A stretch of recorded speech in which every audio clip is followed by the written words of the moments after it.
stones multiply, and Margaret's grave, always pristine, waits for the next name. She vanished in front of everyone. The grand ballroom of the Eldridge Hotel buzzed with excitement on that fateful evening. Crystal chandeliers cast a warm glow over the crowd of 200 guests, all dressed in their finest attire for the annual masquerade gala. Laughter echoed off the marble walls, glasses clinked in toasts, and the orchestra played a lively waltz. At the center of it all was Sophia Laurent, the enigmatic hostess known for her flair for the dramatic. Sophia was a vision in a flowing crimson gown that shimmered like liquid fire under the lights. Her mask, adorned with feathers and jewels, concealed her eyes but not her radiant smile.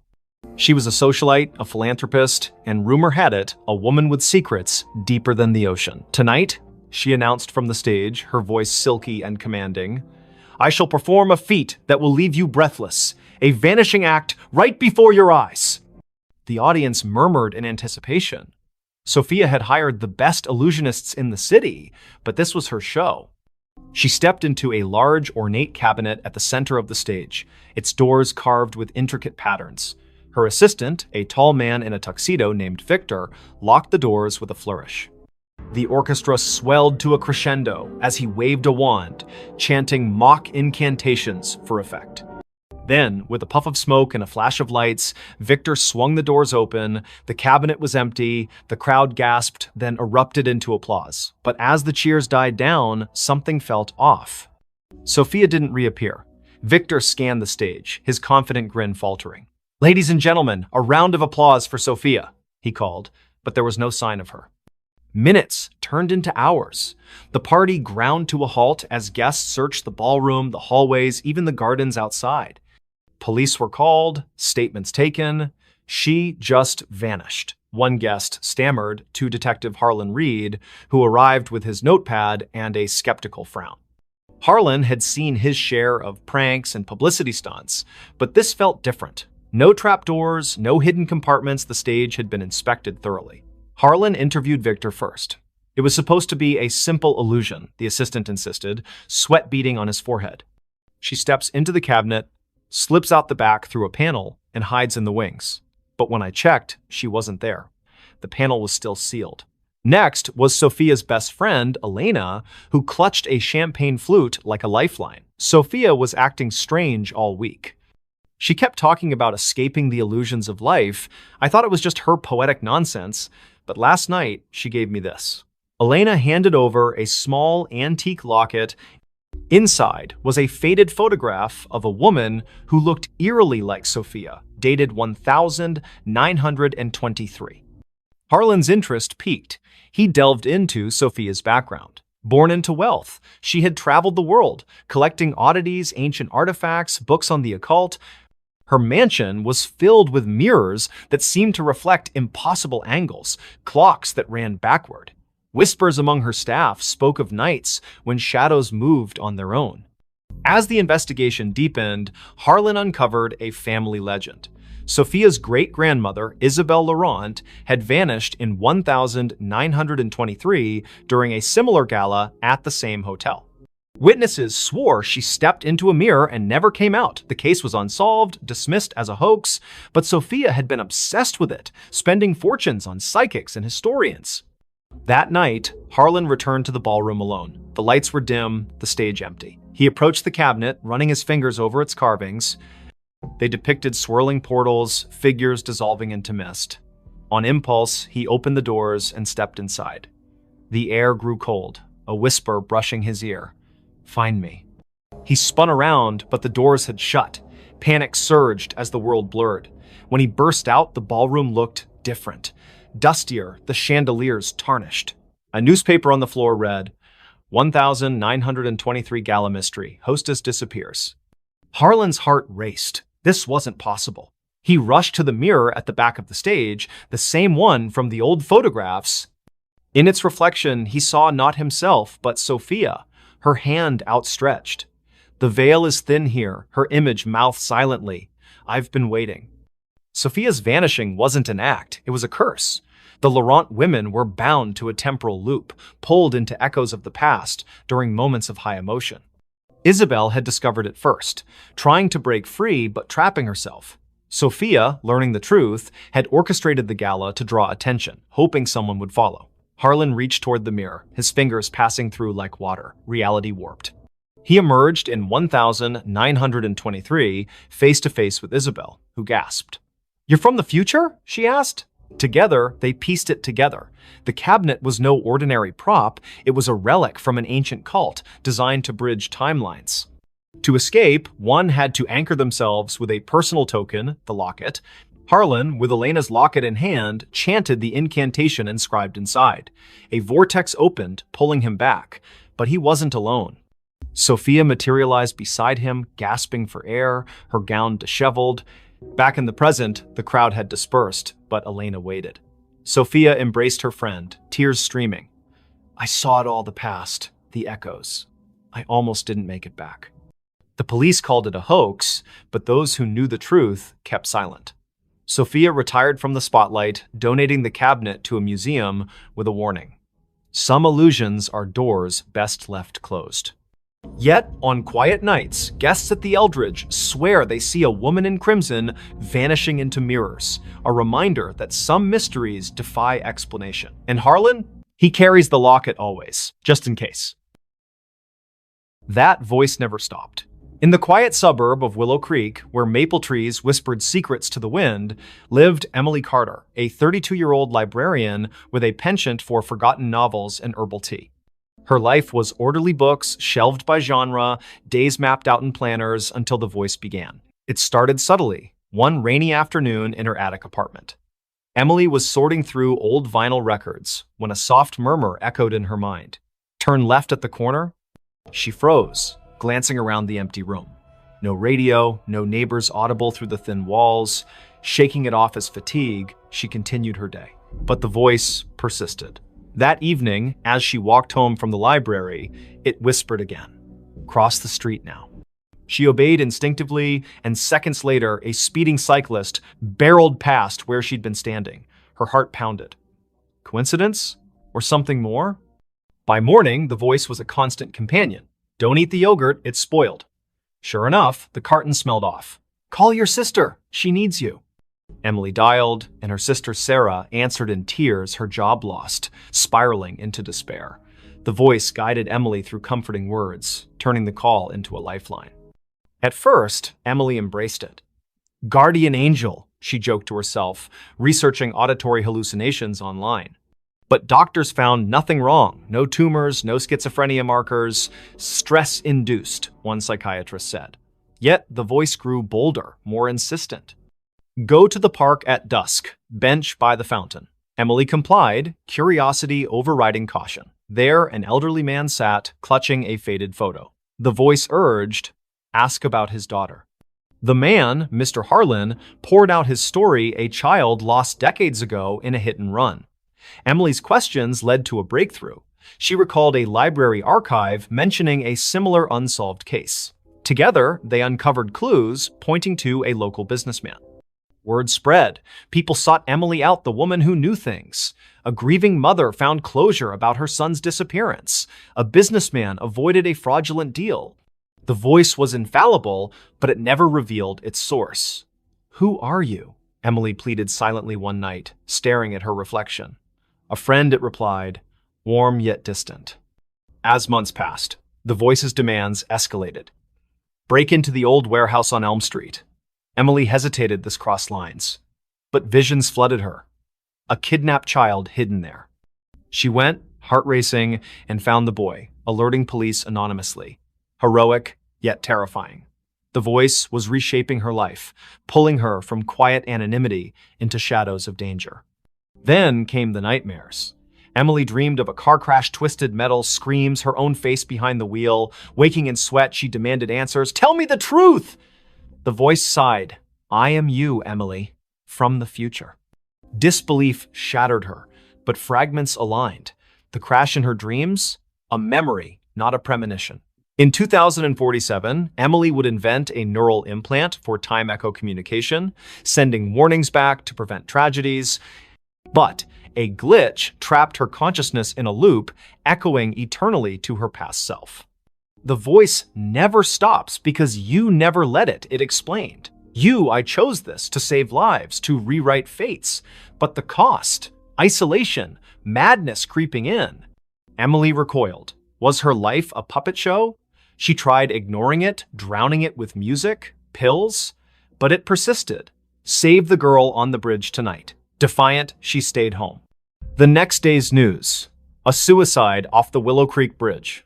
Guilt crushed her. Resigned, Emily accepted her fate. She became a vigilante of sorts, guided by her future self's whispers. Years blurred. The voice grew fainter, wiser. On her deathbed, surrounded by those she'd saved, Emily smiled. Thank you, she thought. No, the voice replied softly. Thank you for listening. And in that moment, as her eyes closed, she glimpsed the loop closing a young Emily in the attic, hearing the first whisper. The voice never stopped, it simply began anew. The house that was never on the map. In the fog-shrouded hills of rural Vermont, where GPS signals faltered and old paper maps yellowed in glove compartments, stood a house that defied existence. Dr. Elias Thorne, a cartographer by trade, discovered it by accident during a surveying trip in the fall of 2023. His equipment glitched near Blackwood Forest, a blank spot on every digital map, an oversight on the antiques. Curiosity piqued, he hiked through the brambles and emerged at a clearing. There it was, a Victorian mansion, ivy-choked and weathered, its spires piercing the gray sky like accusing fingers. Elias bought it on impulse, dirt cheap from a seller who vanished after the deed was signed. A steal, he told his wife, Mara, and their teenage daughter, Lily. They needed a fresh start after the city had chewed them up. Elias's job loss, Mara's anxiety attacks, Lily's rebellion. The house promised isolation, peace, but from the first night, unease settled like dust. The movers swore the address didn't exist. You're sure this is it? One asked, eyeing the overgrown path. Inside, the room smelled of damp earth and forgotten whispers. Elias laughed it off, but Lily found the first anomaly. Her phone's map app showed an empty field where the house should be. Glitch, she muttered, but zooming in revealed nothing. No streets, no landmarks, just void. That evening, as rain lashed the windows, strange sounds began. Not creaks or groans, but echoes, faint conversations from empty rooms, like recordings of lives long past. Mara heard children's laughter in the attic, though the stairs led to a bricked-up wall. Imagination, Elias dismissed, burying himself in his maps. He spread them across the dining table, marking the house's location obsessively. But no matter how he plotted coordinates, the ink bled, lines curving away as if repelled. Lily explored the basement first. Flashlight in hand, she descended creaking stairs into a labyrinth of cobwebbed shelves. Amid dusty crates, she found a leather-bound journal dated 1897. The entry spoke of a builder, Harlan Crow, who constructed the house as a sanctuary from the world's gaze. But later, pages devolved into madness. The walls shift.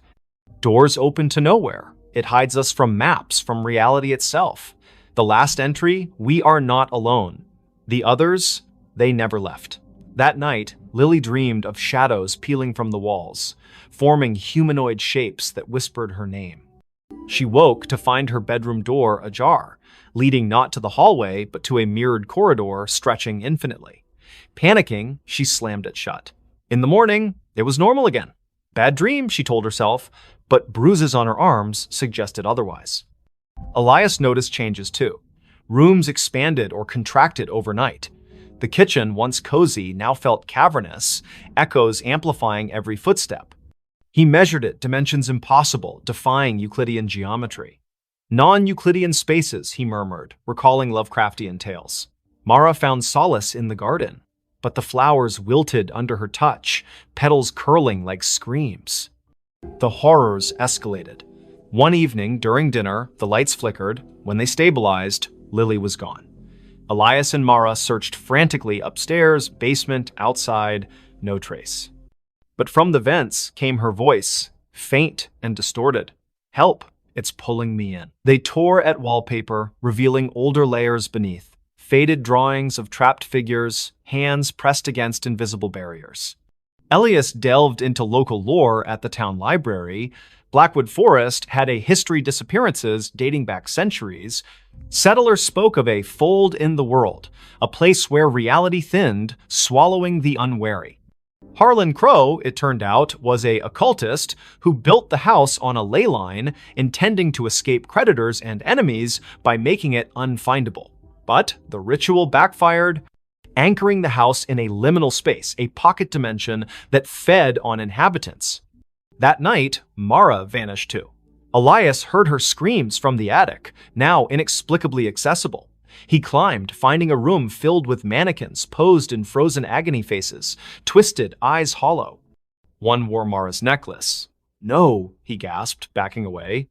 The door sealed behind him. Alone, Elias confronted the truth. The house wasn't on maps because it wasn't fully here. It existed in the cracks between worlds, luring souls to sustain itself.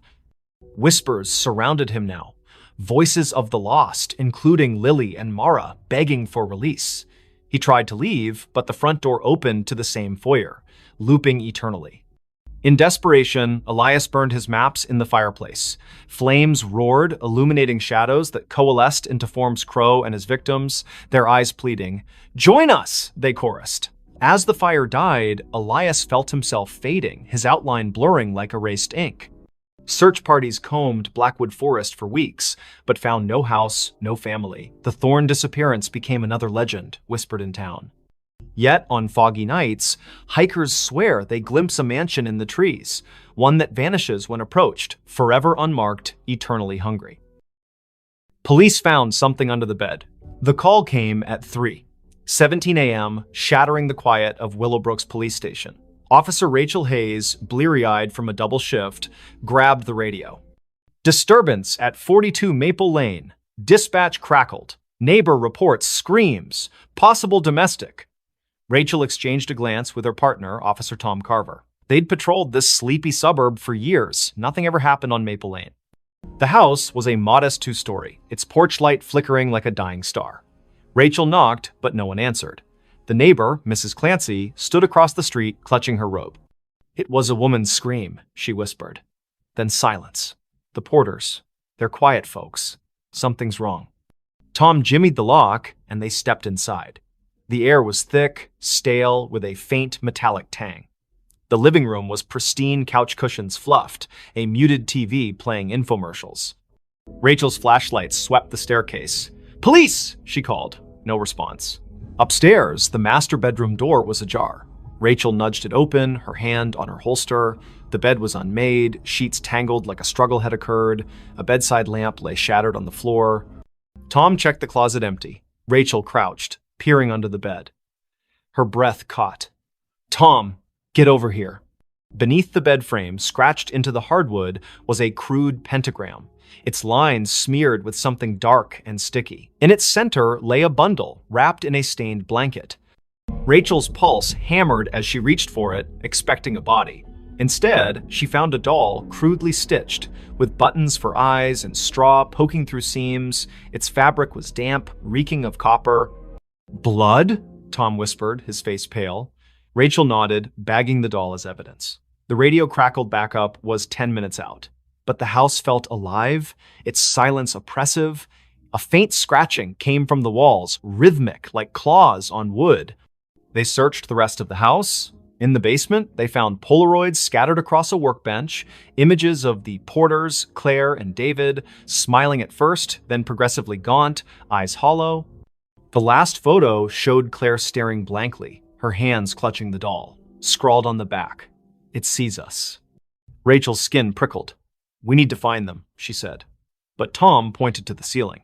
The scratching had moved upstairs. They ascended cautiously, following the sound to the guest room. The door was locked. Tom kicked it open, revealing a small space with a single window, curtains billowing despite no breeze.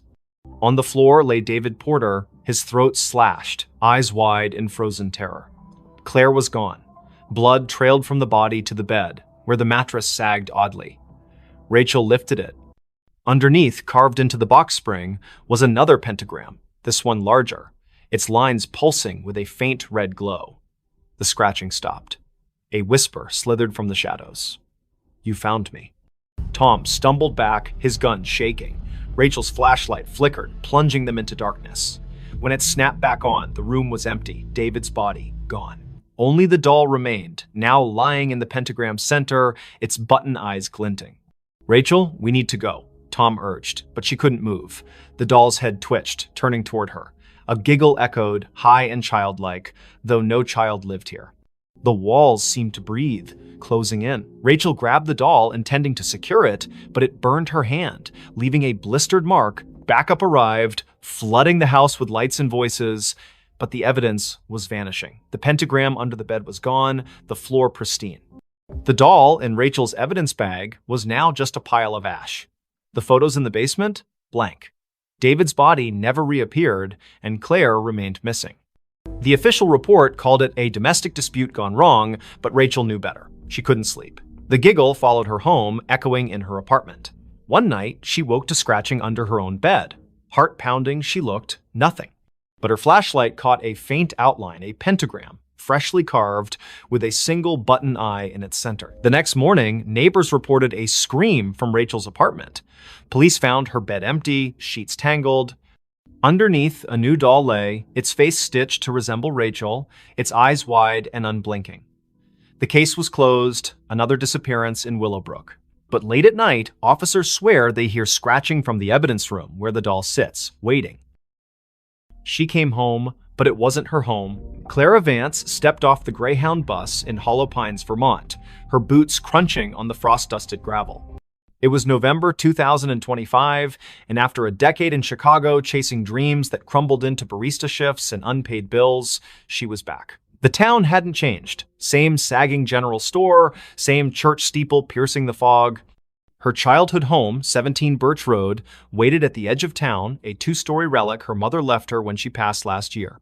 Clara hadn't been back since the funeral. The key turned stiffly in the lock, the door groaning as if reluctant. Inside, the air was stale, heavy with dust and memory. Clara dropped her duffel bag, expecting the familiar. Creaky floorboards, faded floral wallpaper, her mother's knitting chair by the fireplace. But something was off. The furniture was rearranged chairs, angled wrong, the sofa pushed against the wrong wall. A faint smell of lavender lingered, though her mother hated floral scents. "Jet lag," Clara muttered, rubbing her eyes. She'd driven through the night to catch the bus. Exhaustion could play tricks. She climbed the stairs to her old bedroom, unchanged since she was 16, band posters, a chipped vanity mirror, her old sketchbooks. She collapsed onto the bed, the springs squeaking, and drifted into uneasy sleep. A sound woke her soft footsteps pacing downstairs. Clara froze, heart thudding. She lived alone. Hollow Pines was too small for break-ins. Grabbing a flashlight from her bag, she crept to the landing. The living room was empty, but the knitting chair rocked gently, as if someone had just stood. "Hello?" And she called, her voice swallowed by the house's silence. The footsteps resumed, now from the kitchen. Clara followed, flashlight beam shaking. The back door was ajar, swaying in the wind. She locked it, chalking it up to forgetfulness, but as she turned, her reflection in the kitchen window caught her eye. It didn't move when she did. Her face smiled faintly, then vanished. Clara's scream stuck in her throat. She bolted upstairs, barricading herself in her room. The house felt alive, its walls humming with a low, unnatural pulse. She called the sheriff, but the line crackled, a woman's voice whispering, "You shouldn't be here," before going dead. Morning brought no relief. The furniture had shifted again, now mirrored perfectly, as if the house were a reflection of itself. Clara's sketchbooks, once filled with charcoal landscapes, now held drawings of a woman who looked like her but wasn't. Hollow eyes, too wide smile, hands reaching from shadowed corners. The signature wasn't Clara's. She fled to the general store, begging for answers. Old Mr. Harrow, the clerk, paled when she mentioned 17 Birch Road. "That house," he whispered, "it's cursed. Been empty since your mom died. Folks say it. Mimics things. People. Places." He told of a girl in the 1950s, Abigail, who vanished after moving in. Locals swore they saw her afterward, but she was wrong. Her smile too sharp, her eyes too dark. Clara laughed it off small-town superstition, but dread gnawed at her. Back at the house, she found a trap door under the rug, one she'd never seen as a child. It led to a basement, damp and cold, its walls etched with spiraling symbols that pulsed faintly under her flashlight. At the center stood a cracked mirror, twice her height. In it, Clara saw not herself, but the other woman, her doppelganger, wearing Clara's clothes, mimicking her movements with a delay, like a lagging video feed. "This is my home now," the reflection-mouthed, voice echoing in Clara's skull. She stumbled back, tripping over a box of her mother's things. Inside was a diary, pages brittle. Her mother wrote of the other Clara, a presence that appeared after Clara left for Chicago. "She walks my halls, wears my daughter's face. I locked the mirror, but she's breaking through." Clara's blood ran cold. Her mother hadn't died of a heart attack. She'd been found in the basement, clutching a rosary, eyes wide with terror. The coroner never explained the claw marks on her arm. That night, the house turned hostile. Doors slammed shut, locking Clara in the living room. The doppelganger appeared in every reflective surface: windows, the TV screen, even a spoon on the table each time closer, her smile stretching wider. "Give me your place," she hissed, her voice a distorted echo of Clara's. Desperate, Clara smashed the basement mirror, hoping to sever the connection. Shards flew, but the doppelganger laughed, her form coalescing from the fragments into a physical being. It lunged, cold fingers grazing Clara's throat. She fought back, shoving it into the trapdoor, which slammed shut. The house shook, walls cracking as if enraged. Clara fled, never looking back. She hitchhiked to Burlington, renting a motel room. But the nightmare followed. Her reflection in the bathroom mirror flickered, showing the doppelganger's face. On her phone, photos of Hollow Pines showed a house that wasn't there, an empty lot where 17 Birch Road should be.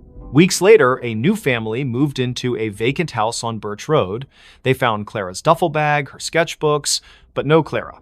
Neighbors whispered of a woman seen at dusk, sketching by the church, her smile too wide, her eyes too dark. When police searched, they found a trapdoor, a shattered mirror, and a diary warning of a house that steals souls, replacing them with something else. Clara was never found. But in Hollow Pines, they say she still walks, trying to come home to a house that was never hers. That night, the mirror started talking. The antique mirror arrived at the thrift store on a damp October morning in 2025, its gilded frame tarnished, its glass clouded like a cataract eye. Nora Blake, a 29-year-old artist with a penchant for salvaging broken things, bought it for $10. "It's got character," she told the cashier, ignoring the way his hands shook as he wrapped it.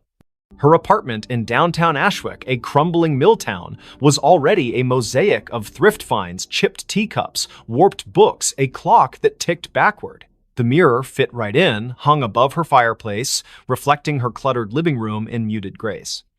Nora noticed the oddities that first night. While sketching at her easel, she caught a flicker in the mirror, not her reflection, but a shadow that darted out of sight. She blinked, chalking it up to exhaustion.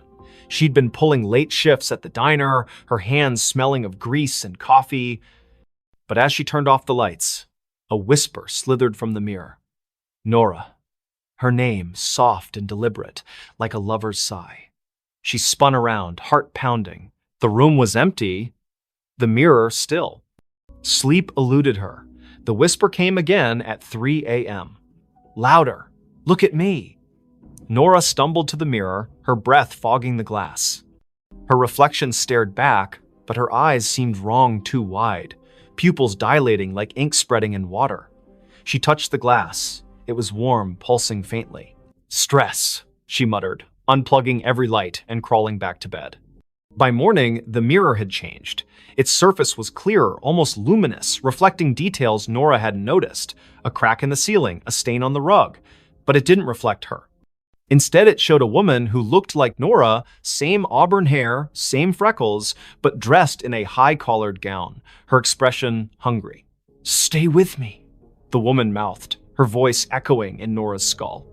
Nora covered the mirror with a sheet, but the whispers persisted, seeping through the fabric. "You're mine now." She called her friend Milo, a skeptic who fixed electronics and scoffed at ghost stories. He inspected the mirror, finding nothing. No wires, no speakers. It's just old glass, he said. But his voice trembled when he noticed the sheet had fallen off. The mirror bare again. That night, Nora dreamed of the woman in the gown. She stood in a candlelit room, walls dripping with black mold, chanting in a language Nora didn't know. The woman's hands reached through the dream, clawing at Nora's chest. She woke gasping, claw marks burning across her ribs. The mirror glowed faintly, the woman's face pressed against the glass from the inside, smiling. Nora researched the mirror's origins. The thrift store had no records, but an old newspaper clipping mentioned a similar mirror owned by Evelyn Crane, an Ashwick heiress who vanished in 1892. Locals claimed Evelyn practiced witchcraft, trapping souls in reflective surfaces to cheat death. Her mansion burned down, but the mirror survived, passing through estate sales, each owner meeting misfortune, suicides, disappearances, madness. Desperate, Nora tried to destroy the mirror. She swung a hammer, but the glass didn't crack. The blow reverberated, knocking her back. The woman's laughter filled the room, sharp and gleeful. "You can't break me." Objects began moving, books slid off shelves, teacups shattered. The mirror's reflection showed not her apartment, but Evelyn's charred mansion, its walls alive with writhing shadows. Milo returned, pale but determined, with a priestess from a local Wiccan group. She burned sage, chanting protections, but the air grew heavy, the temperature plummeting. The mirror pulsed, and Evelyn's voice boomed. "This is my vessel." The priestess screamed, blood trickling from her nose, and fled. Milo stayed, gripping Nora's hand. "We burn it," he said.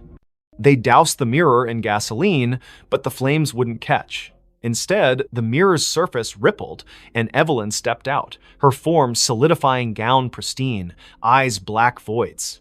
Nora and Milo ran, but the apartment's doors locked, windows sealed. Evelyn's laughter chased them, her footsteps heavy. "You invited me in," she taunted, her fingers brushing Nora's neck, cold as frostbite. In a final stand, Nora faced the mirror, staring into Evelyn's eyes. "Take me, but leave him," she pleaded. The mirror flared, and Nora felt herself pulled inside, her body dissolving into light. She saw Evelyn's memories, betrayals, rituals, a desperate pact with something ancient. Then, darkness. Milo woke in the apartment, alone. The mirror was gone, the wall bare. Nora's sketchbooks lay open, filled with drawings of Evelyn's face.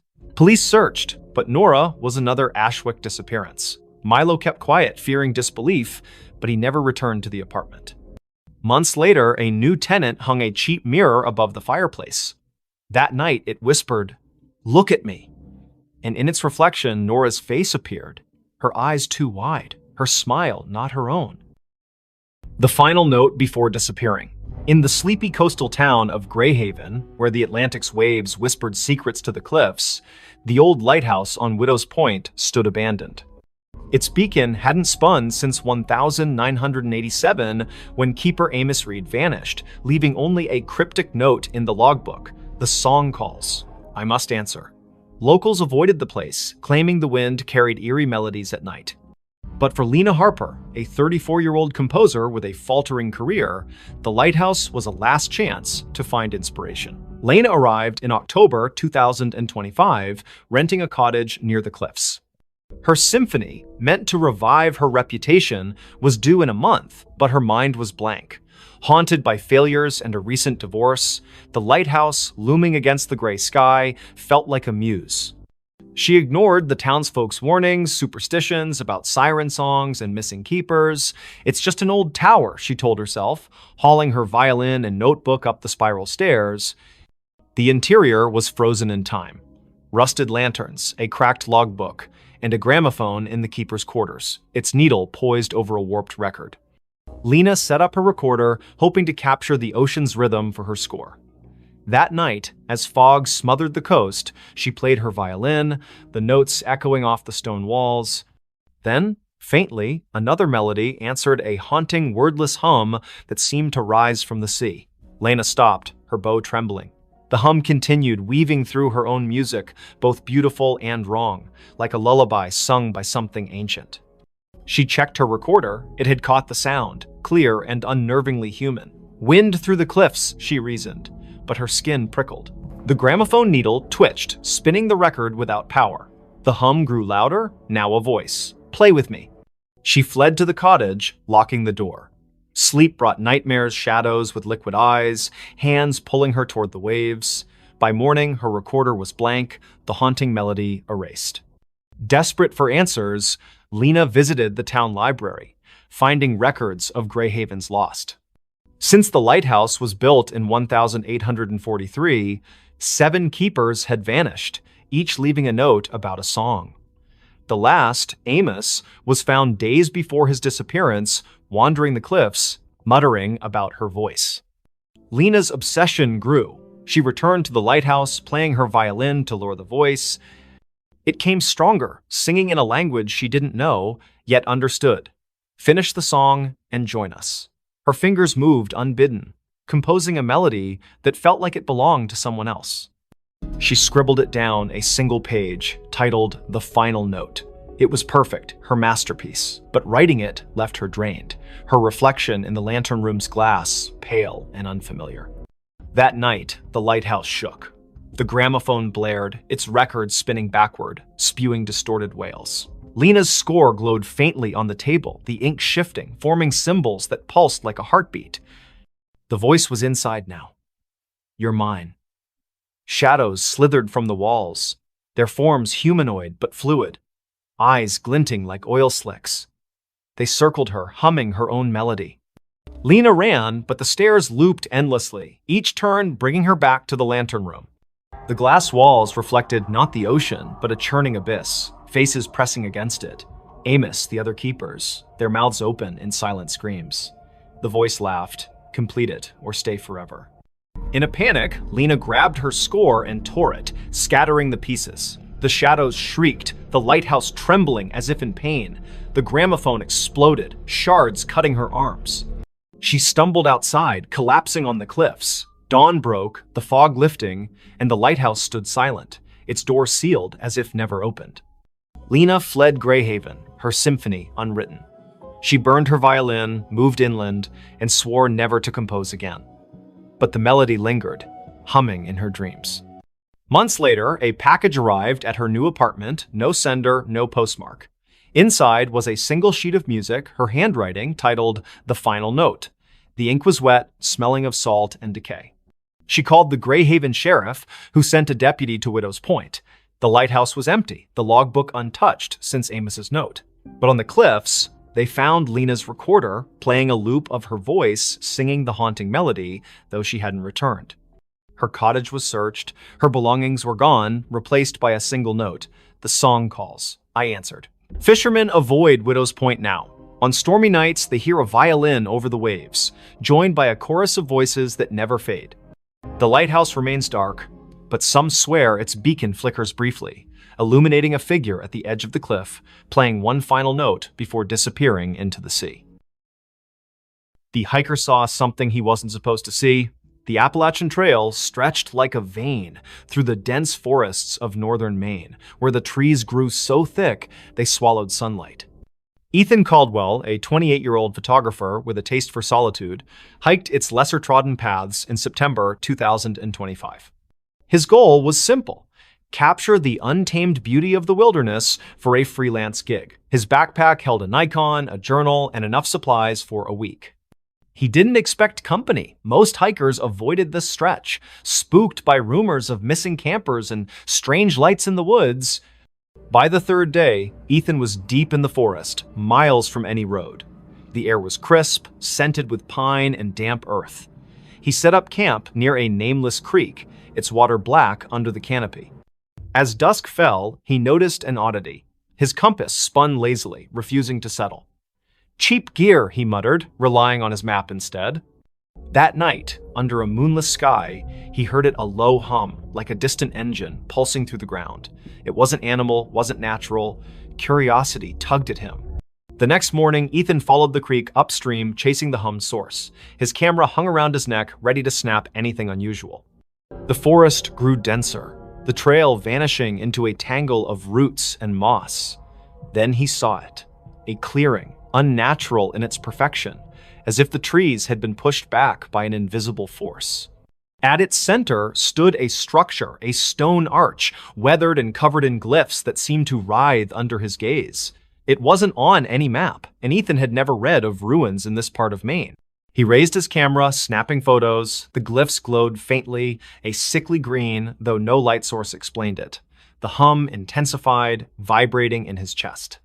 Through the arch, the air shimmered like heat rising from asphalt, showing glimpses of a different forest darker, with twisted, leafless trees. Ethan stepped closer, his lens capturing the anomaly. That's when he saw her. A figure stood just beyond the arch, humanoid but wrong too tall, limbs too long, its face a blur of shadow. It didn't move, yet Ethan felt watched, his skin crawling as if ants marched beneath it. He lowered the camera, and the figure was gone. But when he checked the viewfinder, it was there, closer. Its face now a featureless void with pinprick eyes. His hands shook as he backed away, the hum now a deafening drone in his skull. Ethan ran, branches clawing at his face. His compass was useless, spinning wildly. The forest seemed to shift, paths looping back to the clearing no matter which way he turned. Panic set in as night fell, the hum replaced by whispers his name, spoken in a voice that wasn't human. "You saw," it hissed, echoing from every tree.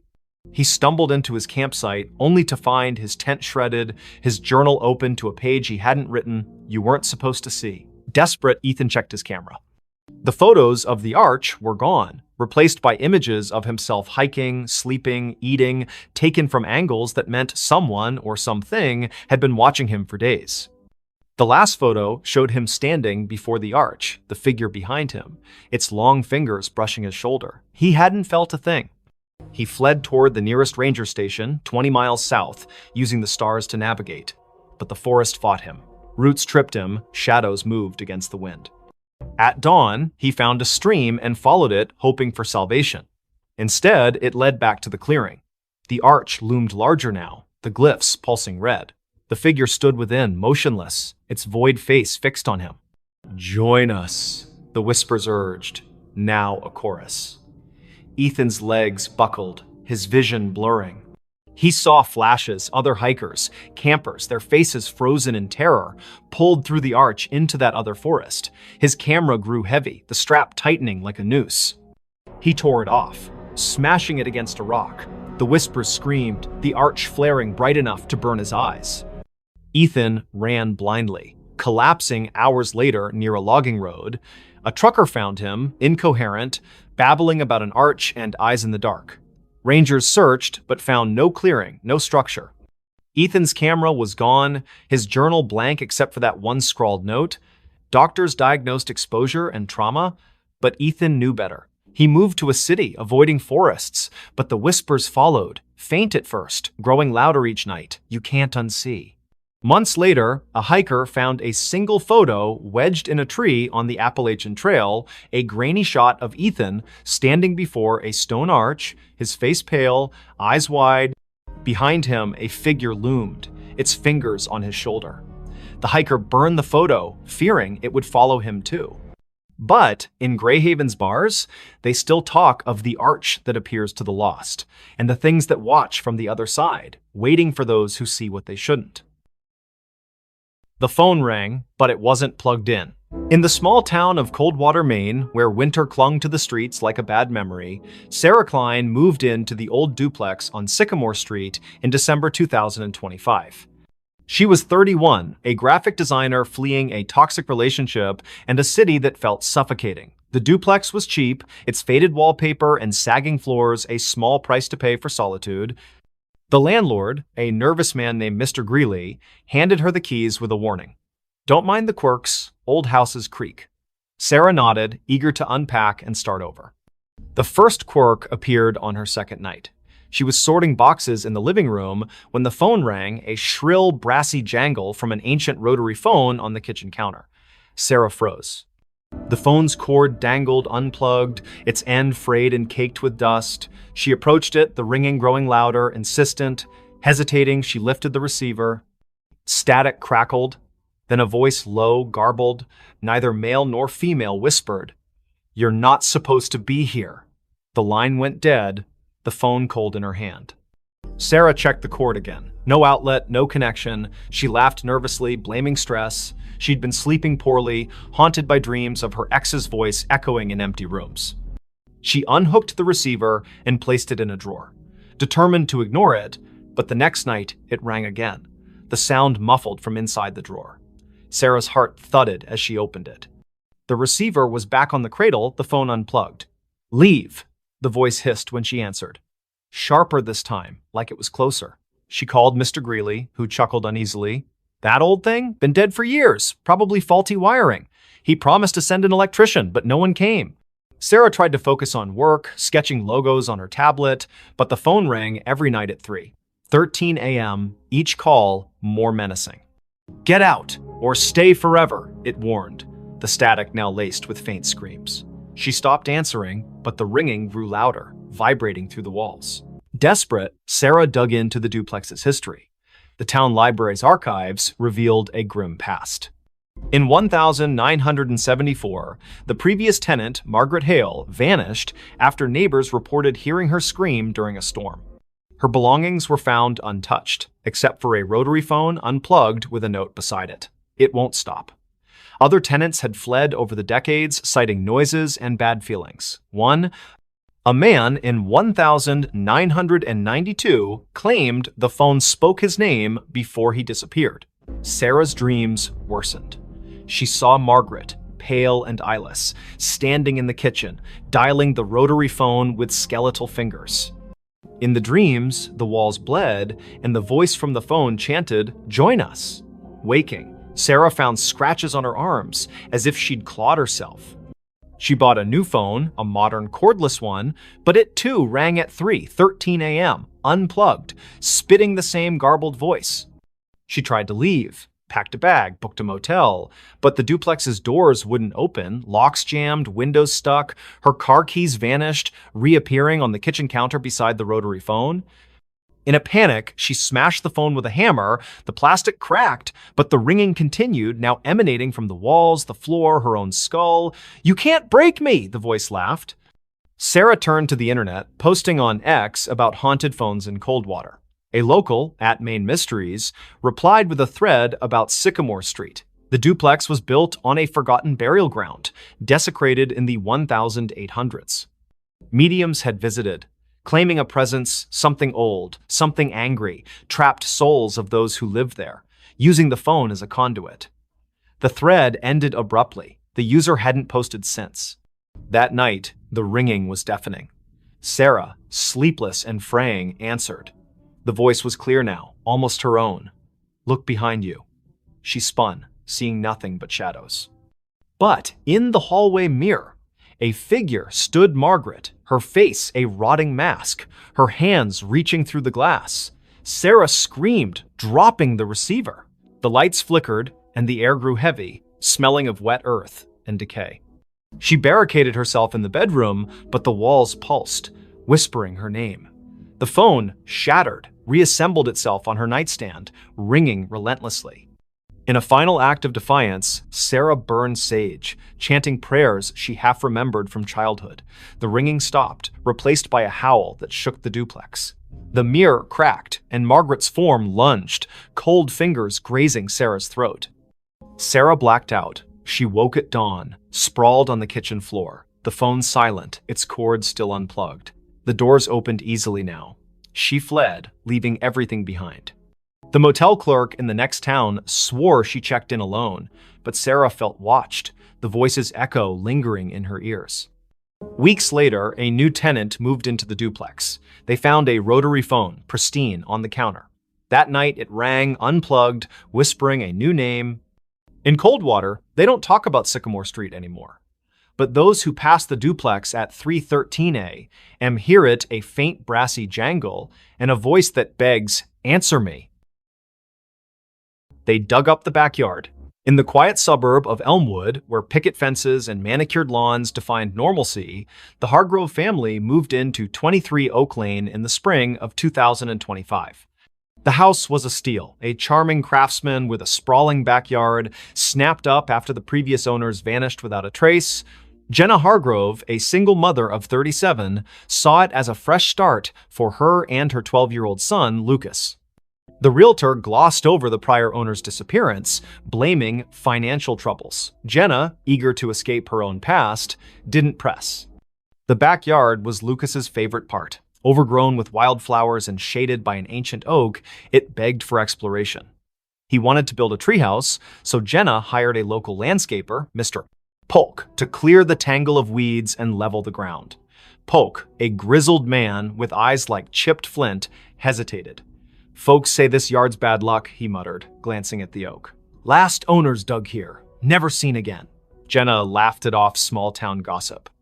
The digging began on a Saturday, the air thick with the scent of turned earth. Lucas watched from the porch, sketching the oak in his notebook. Polk's crew unearthed roots and rocks, but by noon, they hit something hard. A metallic clang echoed as a shovel struck a rusted box the size of a small coffin, buried 3 feet down. Polk pried it open, revealing a collection of bones, human, weathered, and arranged in a spiral. A cracked locket lay at the center, its photo faded but showing a woman with hollow eyes. Jenna called the police. Sheriff Tate arrived, his face grim. "Not the first time," he said, bagging the bones. He wouldn't elaborate, but Lucas overheard him whisper to a deputy about the Oak Lane curse. The bones were sent for analysis, and digging stopped. That night, the house felt different. The air was heavy, the silence oppressive.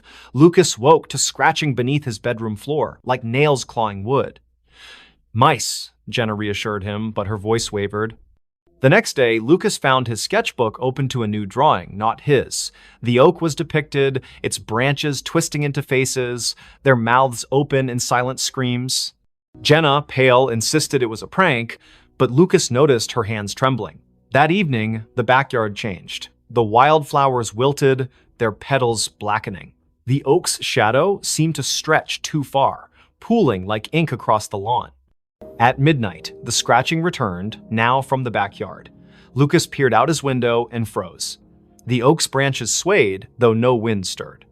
Figures moved in the shadows, vague, humanoid shapes that flickered like bad film reels. He woke Jenna, who saw nothing but felt a chill that wasn't there before. "We're leaving tomorrow," she promised. But the car wouldn't start in the morning, its battery drained. Sheriff Tate returned with news.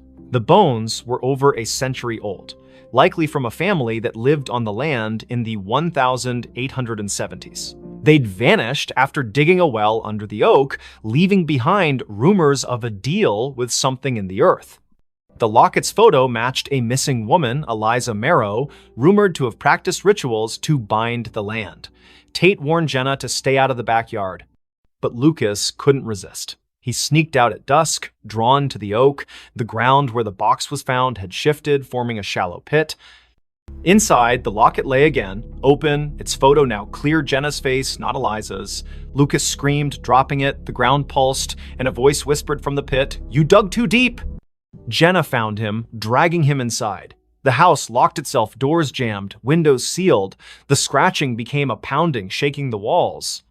Shadows oozed from the floorboards, forming shapes with too many limbs, their eyes glinting like wet stones. "Give us the boy," they hissed, their voices a chorus of gravel and wind. Jenna clutched Lucas, barricading them in the bathroom. She burned sage, a trick from her grandmother, but the smoke curled into symbols matching those on the locket. The shadows laughed, their forms pressing against the door.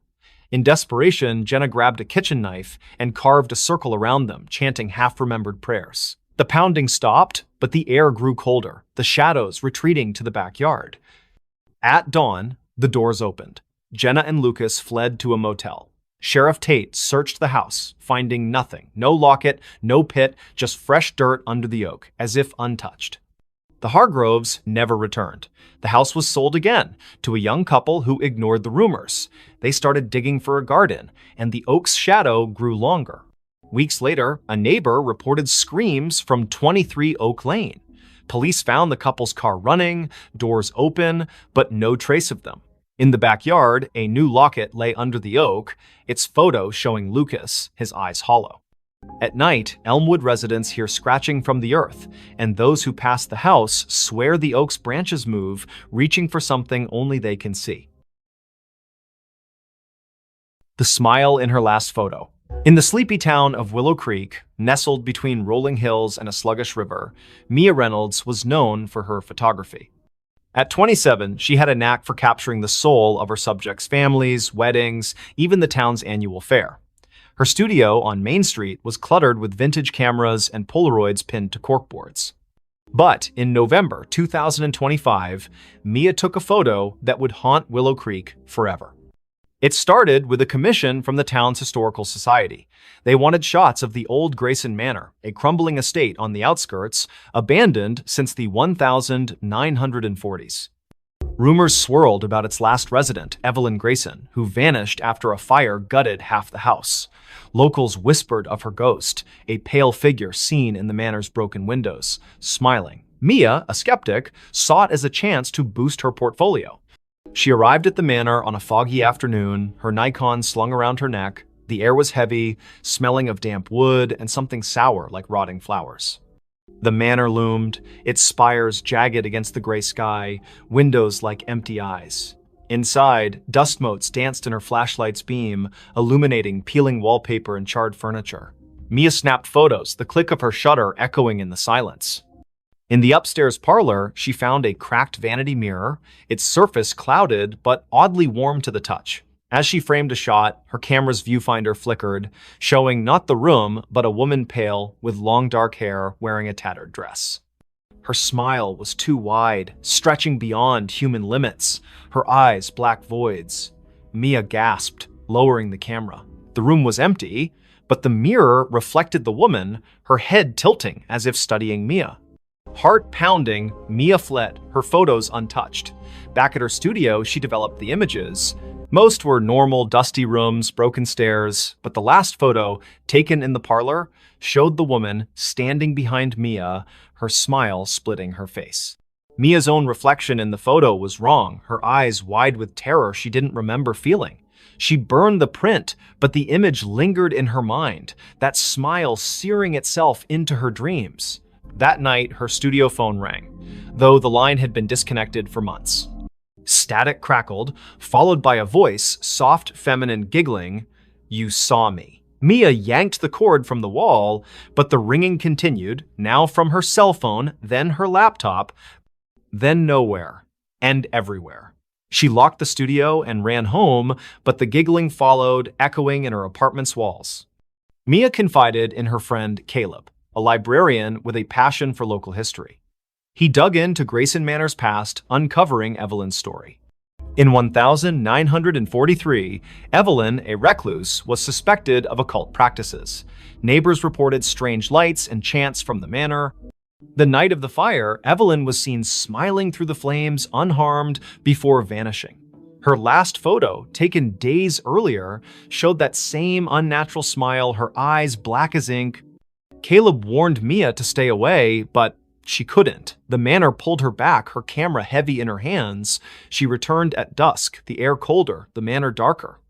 In the parlor, the mirror glowed faintly, and the woman Evelyn stepped out, her form flickering like a bad signal.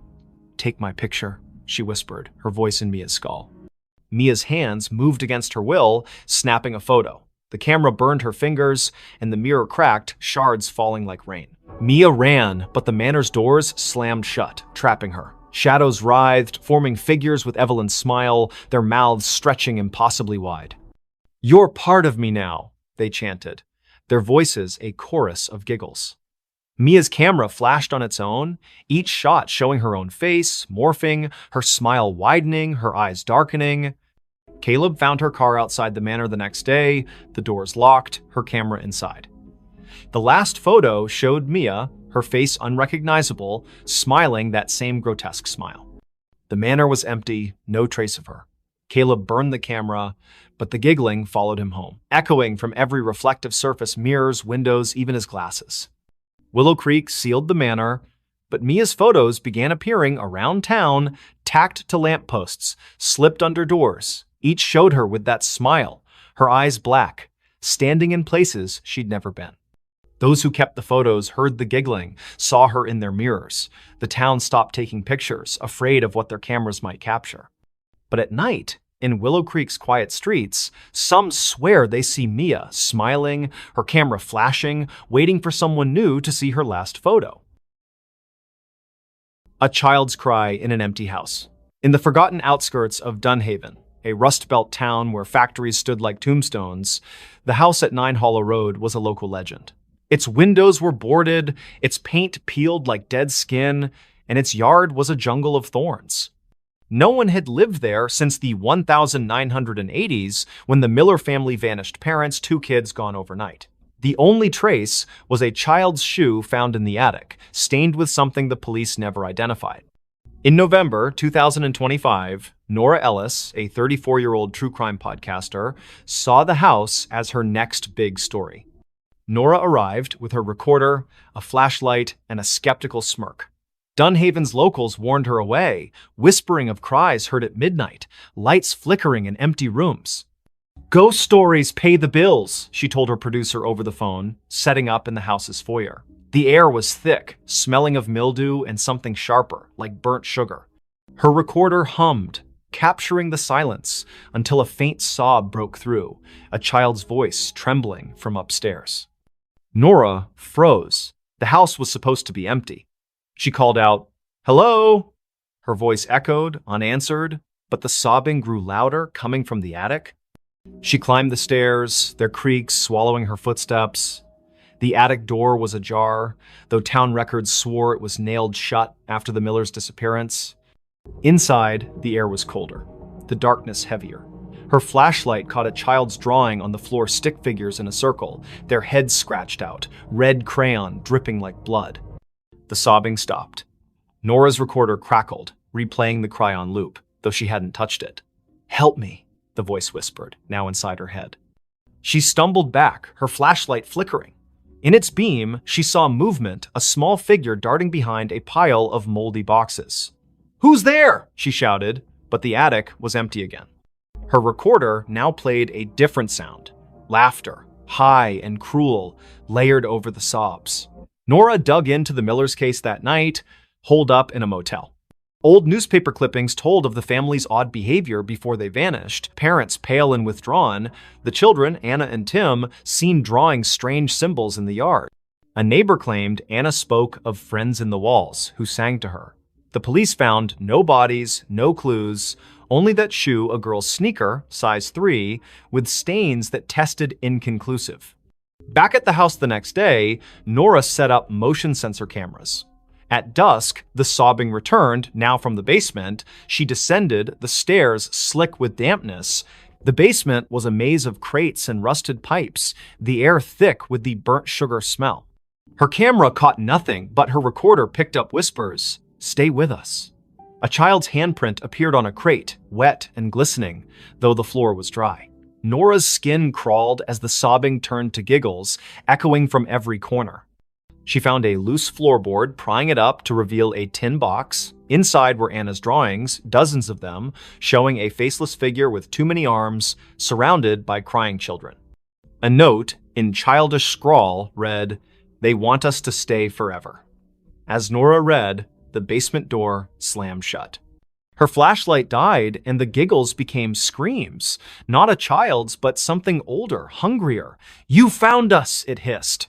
Nora's cameras failed, their footage corrupted, showing only static with faint outlines of a child's face, eyes black. She ran, but the house seemed to shift, hallways looping, doors leading back to the basement. In the attic, the drawings had multiplied, covering the walls, now depicting Nora alongside the faceless figure. Her recorder played her own voice, screaming, though she hadn't opened her mouth. Desperate, she smashed a boarded window, crawling into the thorn-choked yard. The cries followed, now outside, circling her. She stumbled to her car, driving to the motel, but the rearview mirror showed Anna's face, her eyes hollow, her mouth a gaping smile. Nora swerved, nearly crashing, and the face vanished. The next day, she returned with a priest, Father Daniels, who paled at the house's threshold. "This isn't a haunting," he whispered. "It's a trap." He sprinkled holy water, but it hissed, evaporating on the floor. The cries erupted, shaking the walls, and the priest fled, clutching his cross. Nora stayed, recording one last episode. Whatever took the Millers is still here, It wants me too. That night, Nora vanished. Her car was found at 9 Hollow Road, her recorder inside, playing a loop of a child's cry and her own screams. The house was empty, the drawings gone, but neighbors reported lights in the attic. A new family moved in months later, unaware of the history. Their daughter found a shoe in the attic, Nora's stained with something red. At midnight, they heard it, a child's cry echoing from an empty house, calling them to stay. The elevator never stopped on the same floor. In the heart of Ashwood City, where skyscrapers cast long shadows over neon-lit streets, the Crestview Towers stood as a relic of faded glory. Built in the 1970s, its 30 floors housed a mix of offices, apartments, and rumors of strange happenings. By December 2025, most tenants had fled, spooked by flickering lights and whispers in the halls. But for Riley Tate, a 29-year-old freelance coder scraping by, the cheap rent on the 22nd floor was worth the eerie vibes. Riley noticed the elevator's quirk on her first day. She pressed 22, but the car stopped on 13. A floor marked storage on the panel, its doors opening to a dark hallway lined with rusted lockers. The air was stale, smelling of mildew and something metallic. She jabbed the close button, but the elevator lingered, as if waiting. Old wiring, she muttered, ignoring the faint hum like a distant voice coming from the corridor. The next day, it happened again. She pressed 22, but the elevator stopped on 7, revealing a dimly lit floor with peeling wallpaper and a child's tricycle tipped over in the hall. No one lived on 7. The landlord, Mr. Voss, a gaunt man with nervous eyes, swore it was vacant. Riley's skin prickled as the hum returned, now forming words, "Stay." She slammed the close button, her heart racing as the door shut. By the third night, the elevator never reached her floor. She'd pressed 22, but it stopped randomly 15, 9, 26, each floor wrong, each hallway different. Floor 15 had mirrors lining the walls, reflecting not Riley, but a pale figure with her face, eyes black and unblinking. Floor 9 smelled of ash, its walls scorched, with claw marks gouged into the plaster. Floor 26 was freezing, its windows frosted over, showing a city skyline that wasn't Ashwood's jagged alien under a red sky. Riley stopped using the elevator, taking the stairs, but the stairwell was no better. Doors to random floors were unlocked, leading to the same strange halls she'd seen from the elevator. Her phone's GPS showed her at Crestview Towers, but the coordinates flickered, sometimes placing her miles away in an empty field. She called Voss, who dismissed her concerns. "Old buildings creak," he said, but his voice trembled. Desperate, Riley researched the tower's history on X and in the city library. Crestview was built on the site of a 1920s asylum razed after a fire killed dozens. Survivors spoke of an elevator to nowhere, a lift that trapped patients in looping corridors, never reaching their intended floor. The asylum's last director, Dr. DNM, Alara Finch, vanished in the fire, leaving a journal describing doorways that opened to other places, other times, sealed by rituals she couldn't complete. Riley's nights grew sleepless. The elevator dinged at odd hours, its doors opening on her floor, revealing those wrong hallways. One night, she woke to find her apartment door ajar, the elevator waiting. A voice, Alara's, she later learned, whispered from the car, "Come inside." Riley slammed her door, barricading it with a chair, but her laptop left on displayed a live feed of herself sleeping, filmed from above her bed. No camera was there. She confronted Voss, who paled at the mention of the elevator. "It's her," he whispered, eyes darting. "Alara, she never left." He admitted the tower was built to contain something, a rift, opened by the asylum's experiments that bled into reality. The elevator was its anchor, moving not just between floors, but between worlds. Tenants who rode it too long vanished, their names erased from leases, their apartments empty. Riley tried to leave, but her key wouldn't turn in the lock. The elevator dinged, doors open, revealing a hallway of endless mirrors, each showing Alara's face pale, smiling, her eyes voids. "Ride with me," she whispered, her voice in Riley's head. Riley ran to the stairwell, but it looped back to the elevator, the car waiting like a predator. In a final stand, Riley entered the elevator, clutching a knife. She pressed every button, hoping to break the cycle. The car lurched, stopping on no floor marked on the panel.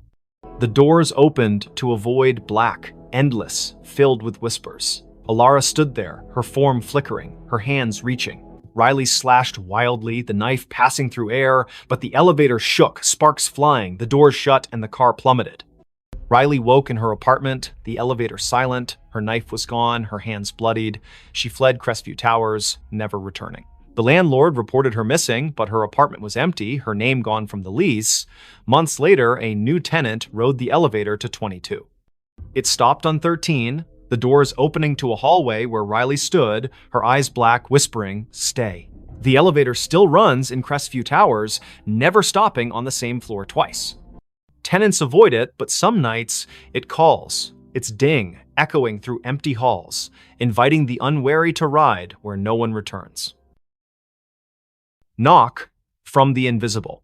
In the remote village of Thornwick, nestled deep in the fog-drenched valleys of upstate New York, the old Whitaker cottage stood alone at the edge of Blackthorn Woods.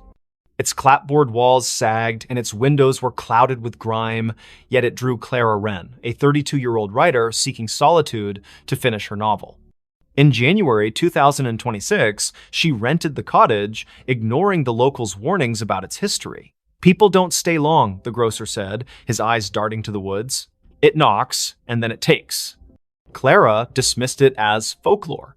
The cottage was perfect, isolated, cheap, with a stone fireplace and a view of snow-laden pines. She unpacked her laptop, notebooks, and a thermos of coffee, settling into a rhythm of writing by day and stoking the fire by night. But on her third night, as a storm howled outside, she heard it, 3 sharp knocks on the front door.